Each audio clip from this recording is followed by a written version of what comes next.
What's an educated mama? Hello, I'm Ryan Jordan, and welcome to The Educated Mama. During this podcast, we will learn from experts, entrepreneurs, creators, and leaders who are also mothers responsible for all the things. Let's celebrate women, learn a few mom hacks, and discuss the beautiful mess of motherhood.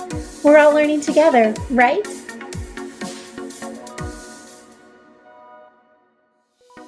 Today's guest is Chudney Ross. This mama is a writer, teacher, entrepreneur, and most importantly, a mom. She's the founder of Books and Cookies, a mobile literacy enrichment program focused on rethinking the way we share books, bring stories to life, and build community around literacy. Her love of books also led her to write a middle grade children's book called Lone Bean, which was published by HarperCollins.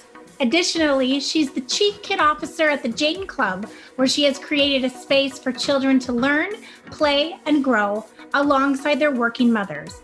Her 8-year-old daughter, Callaway, loves to learn, play, read, and eat cookies. And the newest addition, 15-month-old Everlee, is also a book lover. Let's meet our guest. Hi, Chudney. Thanks so much for joining us today. Hi, thank you for having me. I'm so happy to see your face and to be here. I know, I miss seeing your face in person, so it's really great that we get to connect this way. Yes, thank you for having me. Absolutely. So you and I met 5 or 6 years ago. I remember meeting you at an event. And one of the things that, took me aback is when you walk into the room, Chudney, you have this light. You have this beautiful energy about you and this smile that makes everyone feel comfortable.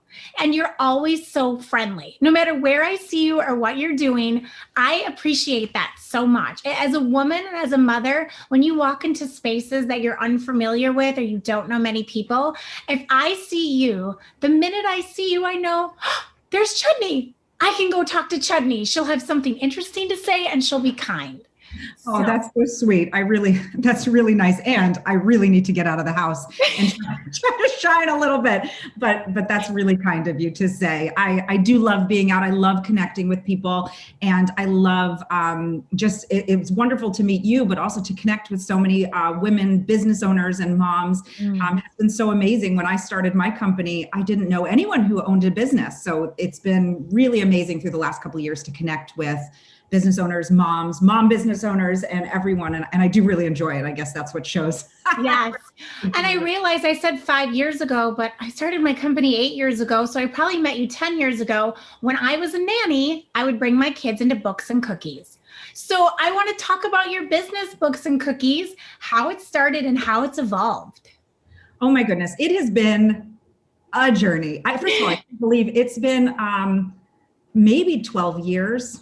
10 years, somewhere around there. It's been a really long time, but originally the idea was a friend of mine from college. She was starting a catering company in New York, and we were like, we should be bi-coastal and bring my love of books and education with cookies and coffee and things. And so that's really how the idea started. It was before I was a mom, which is wild, but I had been a teacher, so I had a lot of experience working with children.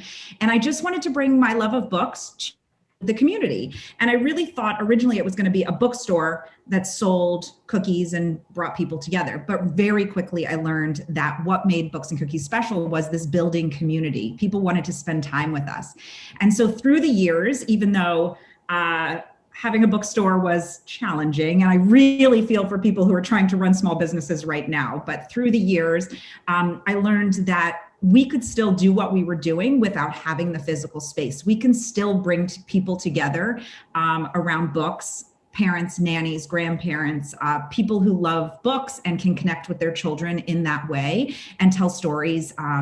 And so we went mobile 7 years after having a physical space. So we had 2 physical spaces. I went from really, really big to smaller to I can come to your house. And now, even more amazing is now we're just virtual and connecting with families within their own homes. And it's surprising that it still really works. People want to spend time sharing books and songs and laughing. I think I'm very funny over Zoom. I really can connect with toddlers and preschoolers over the computer. So it's been a journey. It's been lots of lessons. But one thing along the way, people are like, when do you give up on this business that seems to be going from big to small?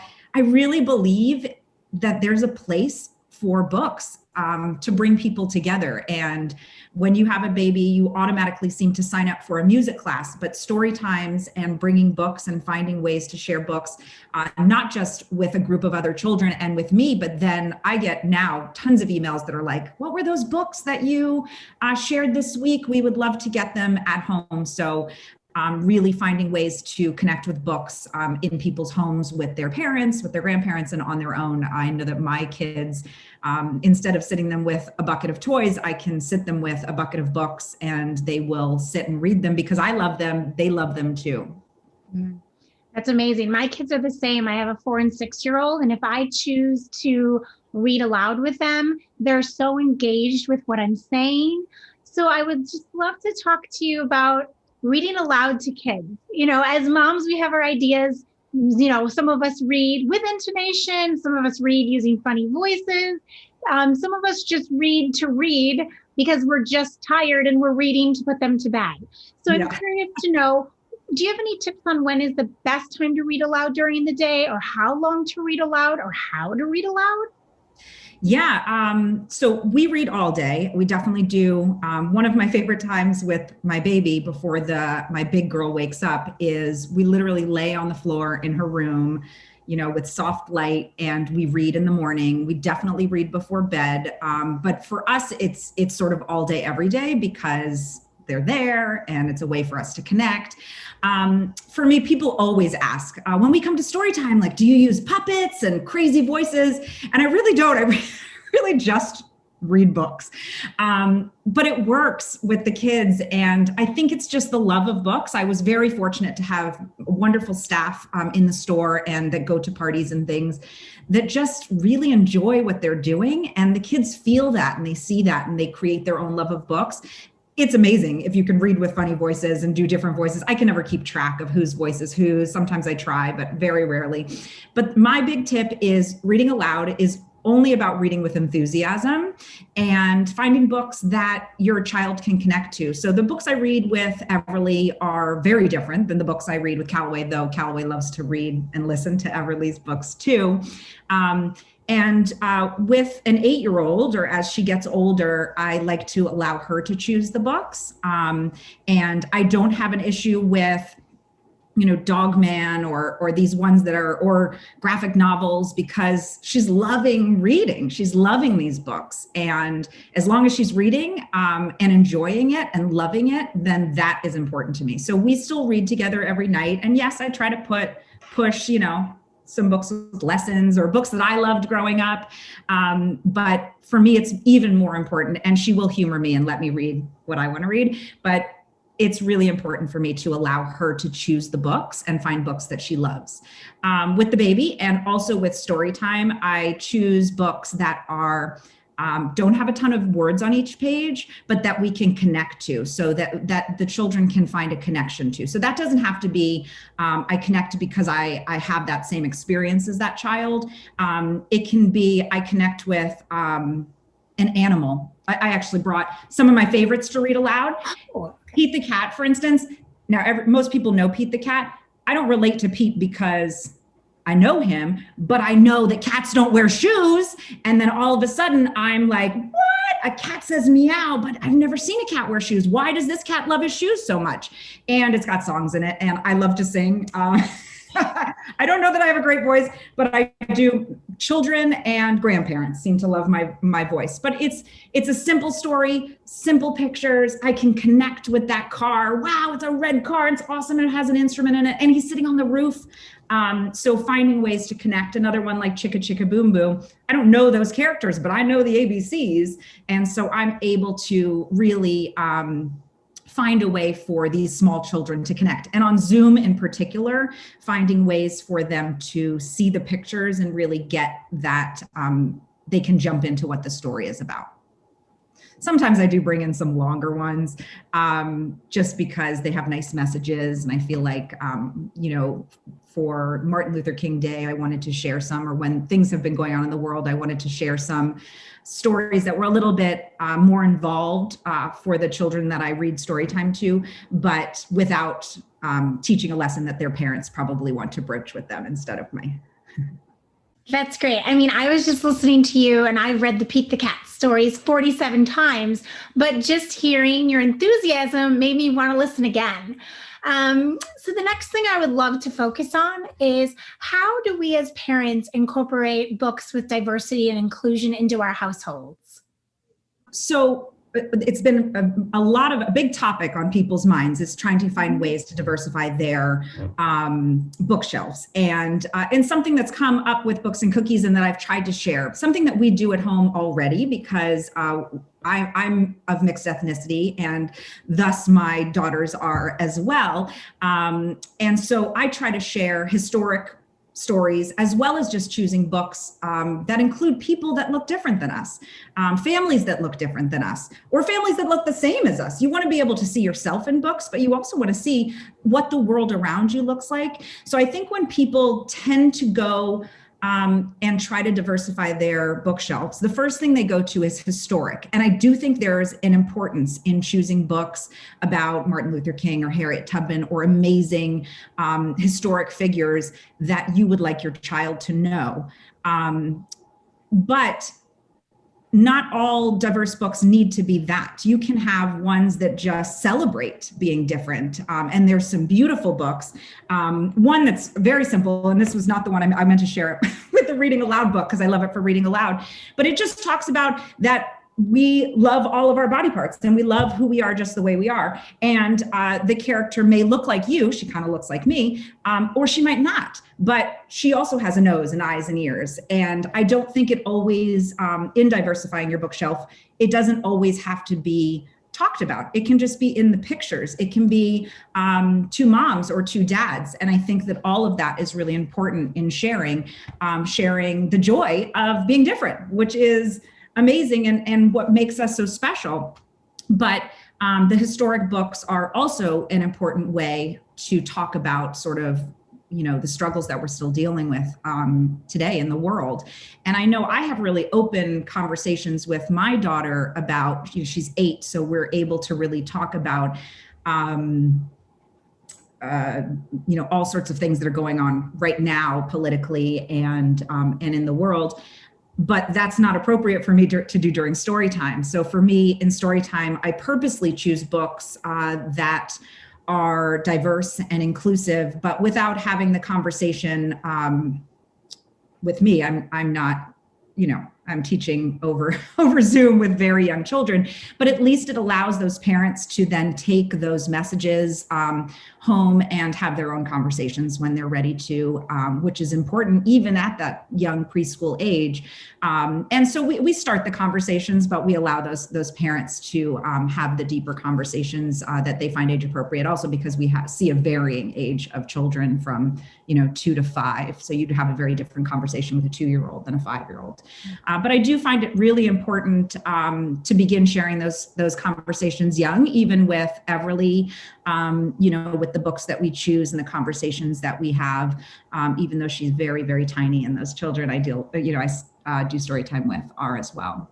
Thank you for bringing up that point, because I think a lot of people are confused at how to incorporate it without over incorporating it and just making it part of your everyday life. So I think that's great. And also remembering that, yes, a lot of this has come up in this last year, just black and white, but in diversifying your bookshelf is not just about African-American and white people. It's about all sorts of people, Asian Americans, Asian cultures, same-sex marriages, parents, all sorts of things. And it's important to explore those topics as well and bring that into your bookshelf. And there's so many beautiful books. I've really been fortunate through Instagram, really starting to share more of our conversations at home with the world community on Instagram, have had some really amazing, I have some amazing books coming up for story time on my Instagram on Books and Cookies, because some really wonderful publishing houses have reached out and asked if I'd like to share and review their books. And so I'm really excited to get more and more beautiful, diverse books to share with my household, but also with my community at large, which is cool. I'm excited too. With my company, we did like a little literacy book club every Friday, and it was really fun because I got to learn about so many books, and I had books shipped to my house. So I feel like our library has been diversified in the last year so much. So it's been really joyful for me because I'm also learning. It's not just about my children learning. I'm also learning as a mother. So it's great. I love it. And people are writing so many more diverse books. We're seeing from more diverse authors and publishing houses that are really focusing on diversity and inclusion, which is very cool. I feel like, a lot of times people were focused on animals and farm for children's books, but it's really amazing to see, and to see all these new books coming out has been really, really awesome. And that brings me to my next point. How do you create an inspiring environment in your home? How do you set yourself up for success?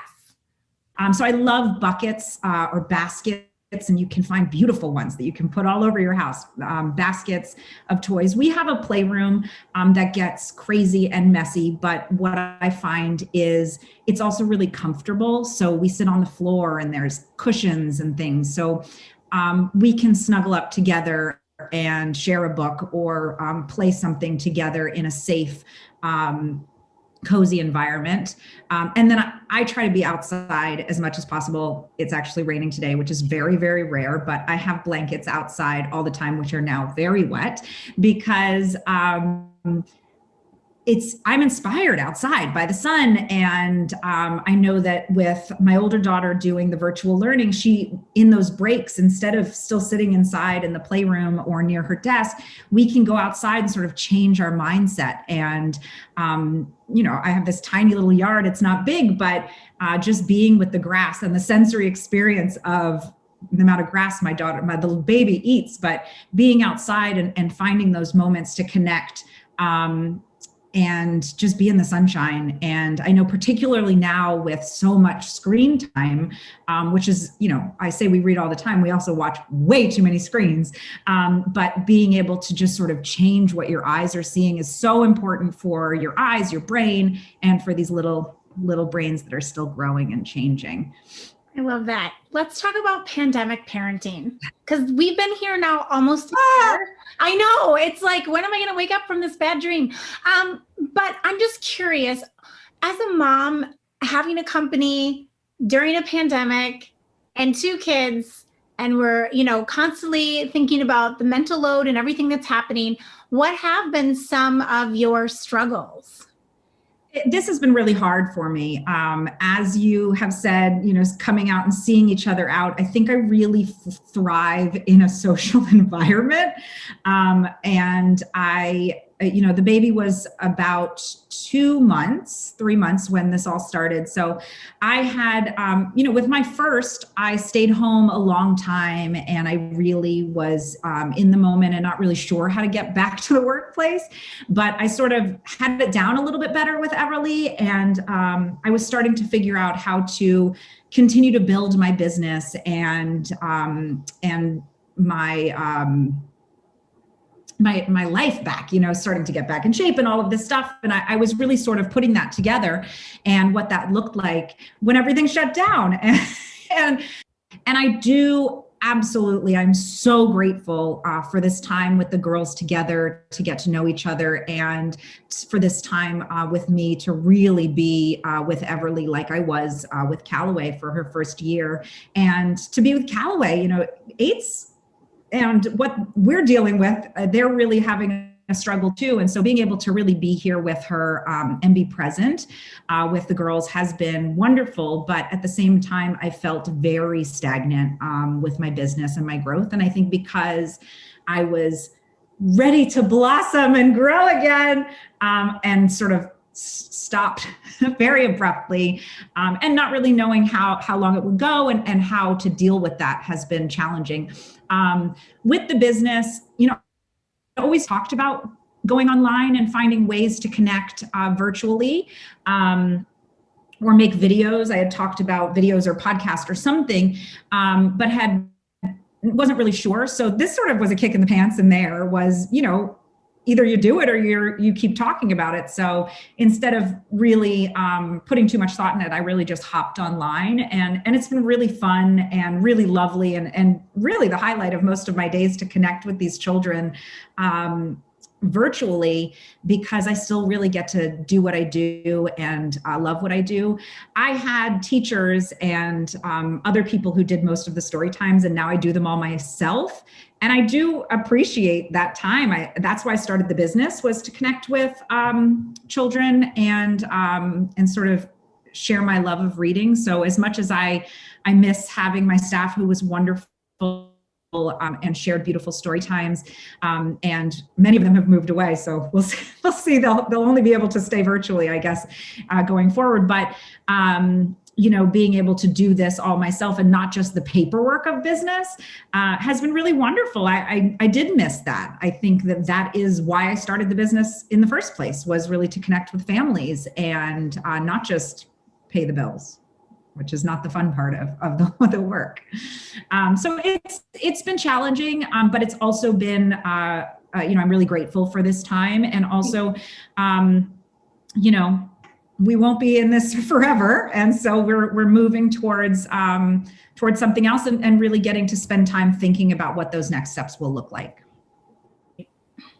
I was curious to know, Chudney, what is your greatest lesson about being a mom? I think from my mom, I learned that you can be very busy and handle a lot, but when you are with your children, you want them to know that you're with them. So my mom traveled, but when she was with us, she was really present. And not present in that she couldn't look at her phone. Like, I don't want to judge anyone from checking their emails. I think that present just means that if I had something to say to her, or if there was something important or I needed her, I knew she was there. So she could have been on the road, she could have been traveling somewhere, but if I needed her, she would answer the phone. And I think that being present doesn't have to be my eyes are always on you, but that you know that I'm here for you. That is such a good message to me, because in my brain, I think I'm juggling all these things. And your mother, Diana Ross, if she can make time for our children while she's traveling the world and make you still feel like the most important person in the room, that's goals right there. And the fact that you can say that as a grown woman and take that into your motherhood is so beautiful. It's inspiring for all of us mothers to know that while we're working, if we just give our children undivided attention and make their presence known and our presence known and connect during the day, that's just a great reminder to all of us moms to keep moving forward with what we're doing. Try to shed that mom guilt that we have of all of us wishing there was more time in a day or to multiply ourselves. But I think that's such a great lesson about being a mom and a business owner, because it's a lot to juggle it all. And particularly now, it's really a lot. I mean, if I have to wash the dishes one more time, my head is going to explode. I feel like all I do is clean the house, and then I put the baby down for a nap, and I'm like, oh my God, I have to work. But I know that they know that they can come to me with anything. I really, when I have those moments, particularly with my older one, the baby I'm following around constantly because she's walking now. And I just feel like all I'm doing is like making sure she doesn't fall or break something and so she knows I'm there because I'm her shadow. But with my older one, really having those conversations and finding those special moments to connect and letting her know she can come to me with anything. And I think that is being present. Being present doesn't have to be second following them around, which is what I do with the baby, but it's also just really being there and letting them know that they're the most important. I mean, would stop this interview if my daughter needed me. I feel like, and my mom would come off stage if I really needed her. And she has, we waved at her for something to get her attention for something. I think it was like her dress ripped or something, but she'll stop the show and be like, what is it? Do you need me? And, I think that comes through for her fans is that yes, the work is really important. I mean, everything we do for ourselves, your self-care, everything is important. But at the same time, I want my children to know that I would stop it all, all for them, and I wouldn't want her to want that from me. I would never want my mom to stop touring if that's what she loves to do. But I'm still here. I can call her. I know she'll come off stage to pick up the phone. Which as a 45-year-old woman, it would be weird if I asked her to come off stage to answer my phone. But if I really needed her, she would come. It doesn't matter. If I call my mom right now, she'll stop from whatever she's doing and say, do you need something? And she was a working mom my whole life too. So I think that's the beauty. So what's next for you, Chudney? I know that, your business had a pandemic pivot. What's next? What's coming down the pipeline? It's really interesting to really put thought into that. And I don't really know, but for this new year, I've been, you got to put something out there. So not a resolution, but out into the universe. I enjoy this connecting with children virtually. And I think that there's a space for it. I think that there's a space for it even once we go back. So do I think I'm a television show? Probably not. But I love the idea of connecting through video and virtually through classes, because I think there'll continue to be a space for that, particularly because we've learned it works. And so my hope for the future for Books and Cookies is, originally I thought it was maybe a TV show, but now I think it's more of an app. I think it's a way that people can still continue to connect in the in-between time. What we're learning with, or what I think that when you first have a child, they're like, do not put them in front of a screen. But there's a very different interaction with an activity like what I lead. So, and music classes and things online. So it's not staring at a screen where your eyes, or the kids' eyes are going cross. An active activity where you're actually connecting with someone. And even if it's a recording connected with someone, I think the back and forth is still very much there. So an active recording and live classes, sort of like the Peloton for your child, without the bike.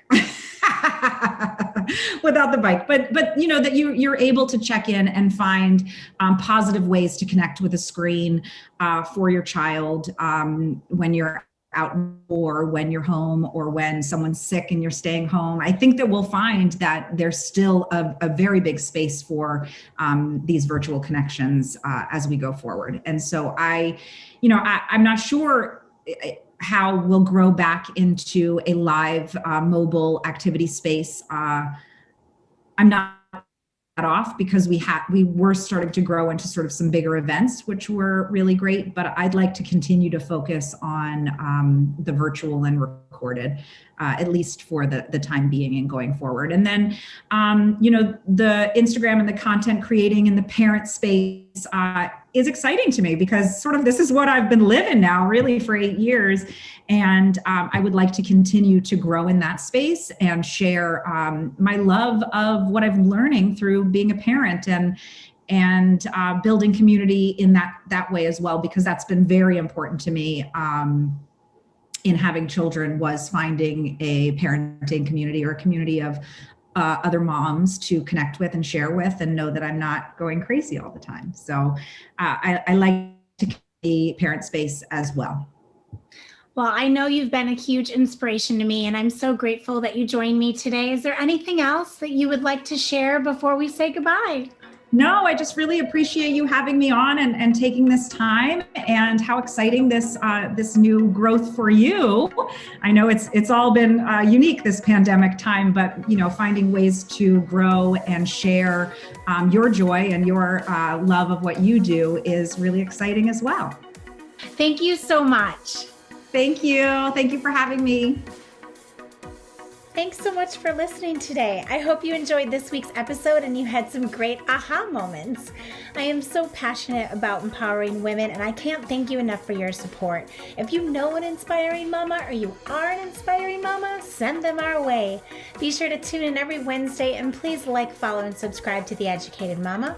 Write a review, leave us a comment, share this podcast with your friends. I'm Ryan Jordan, founder and CEO of Educated Nannies. You got this, mama.